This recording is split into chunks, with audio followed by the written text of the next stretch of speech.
ขนมแผนการระบาดรัฐบาลរាជធានីភ្នំពេញត្រៀមរំដោះចំនួនទឹកភ្លៀងបញ្ជាការជន់លិចផ្ទះសម្បែងនិងហេដ្ឋារចនាសម្ព័ន្ធនានាក្នុងភូមិសាស្ត្ររាជធានីភ្នំពេញ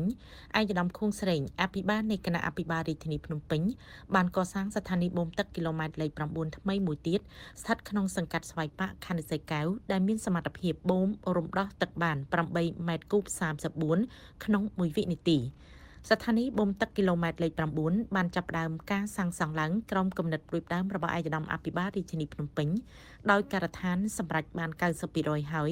គ្រោងភ្ជាប់ទយោជាមួយនឹងស្ថានីយ៍នៅមុនបុណ្យភ្ជុំបិណ្ឌដើម្បីបូមទឹកទម្លាក់ចូលទន្លេនិងគ្រោងបញ្ចប់ការដ្ឋានទាំងស្រុងនៅខែវិច្ឆិកាឆ្នាំ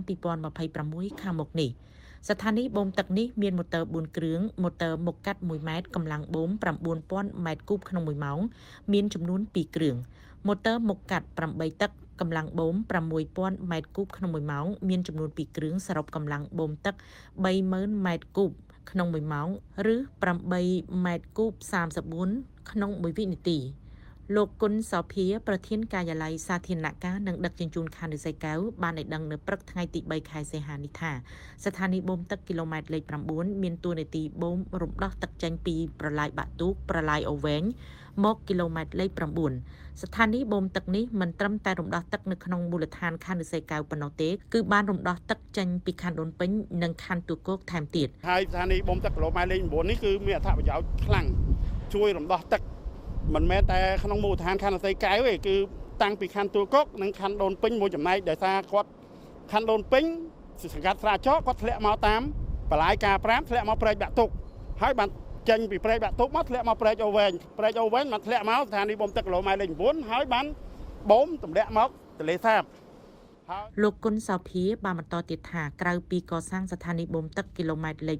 9ជាផែនការរបស់រដ្ឋបាលរាជធានីភ្នំពេញនិងអនុវត្តតាមការចង្អុលបង្ហាញជាប់ជាប្រចាំរបស់ឯកឧត្តមខួងស្រេងអភិបាលរាជធានីភ្នំពេញអាជ្ញាធរខណ្ឌនិស័យកែវនិងមន្ទីរសាធារណការនិងដឹកជញ្ជូនរាជធានីភ្នំពេញបានធ្វើការស្ដារប្រឡាយបាក់ទូកនិងប្រឡាយអូវែងថែមទៀតដើម្បីឲ្យទឹកបានហូរលឿនឆ្ពោះមកស្ថានីយ៍បូមទឹកគីឡូម៉ែត្រលេខ9ក្រោមការដឹកនាំរបស់ឯកឧត្តមអភិបាលរាជធានីភ្នំពេញលោកបានគិតគូរដល់អាជ្ញាធរមូលដ្ឋាននិងប្រជាពលរដ្ឋនៅក្នុងមូលដ្ឋានពិសេសគឺខណ្ឌនិស័យកែវនេះតែម្ដងដោយលោកបានជួយឧបត្ថម្ភនៅជាគ្រឿងចាក់សាឡង់ដើម្បីជូនមករដ្ឋបាលខណ្ឌនិស័យកែវស្ដារព្រែកយើងដែលត្រូវស្ដារនេះគឺមានស្ដារពីរព្រែកមួយគឺព្រែកបាក់ទុកចាប់ពីស្ថានីយ៍បូមទឹកទំនប់ចាត់ទឹកទួលគោកធ្លាក់មកដល់សង្កាត់សីកែវបរិយគង់ដង្ហៅហើយព្រែកទី2គឺព្រែកអូវែងនេះគឺចាប់ពីស្ថានីយ៍បេនឡានក្រុងសង្កាត់សីកែវក្រោយវត្តទួលធ្លាក់មកដល់ស្ថានីយ៍បូមទឹកគីឡូម៉ែត្រលេខ9ក្នុងនោះលោកចិនប៊ុនធឿនអភិបាលខណ្ឌនិស័យកែវបានឲ្យដឹងដែរថាការស្ដារប្រឡាយបាក់ទូកនិងប្រឡាយអូវែងក្នុងមូលដ្ឋានខណ្ឌនិស័យកែវបានអនុវត្តរយៈពេល122ថ្ងៃមកហើយដោយចាប់ពីថ្ងៃទី9ខែមិនិនាឆ្នាំ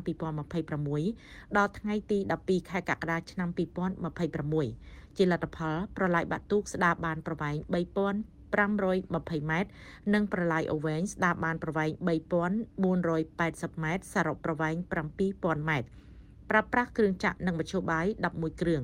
រថយន្តបូមដឹកសំណល់ចេញ5គ្រឿង Excavator ដៃវែង3គ្រឿង Excavator ដៃខ្លី1គ្រឿងសាឡង់1គ្រឿង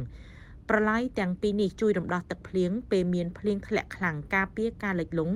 និងជាទីតាំងយុទ្ធសាស្ត្រទទួលទឹកហូរធ្លាក់ពីស្ថានីយ៍បូមទឹកទូគោក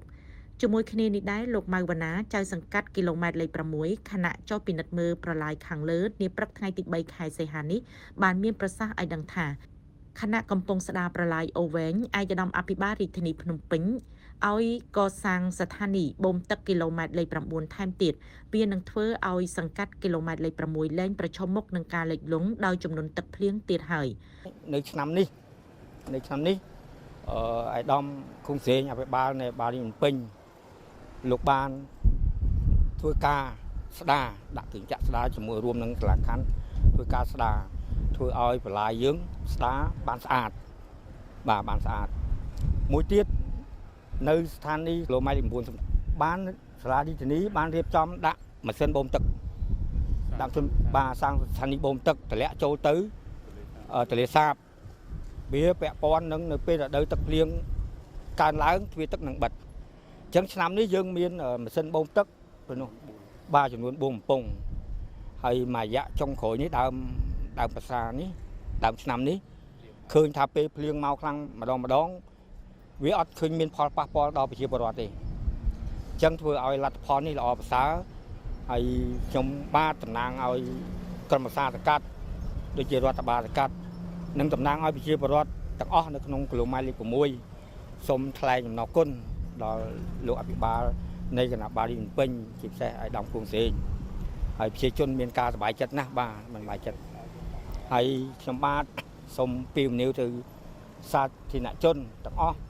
មេត្តាចូលរួមទី1កុំយកសម្រាមបោះចូលក្នុងបន្លាយបាទព្រោះបន្លាយនេះវាបំរើឲ្យផលប្រយោជន៍រួមទាំងអស់គ្នាដែលទទួលផលបាទទទួលផលនៃការស្ដារបន្លាយហើយបន្លាយនេះត្រូវបានស្ដាររួចរាល់ហើយបាទរួចរាល់ហើយសង្ឃឹមថាឆ្នាំនេះយើងនឹងយើងមិនរងផលប៉ះពាល់នៃទឹកភ្លៀងទៀតទេបាទសូមអរគុណ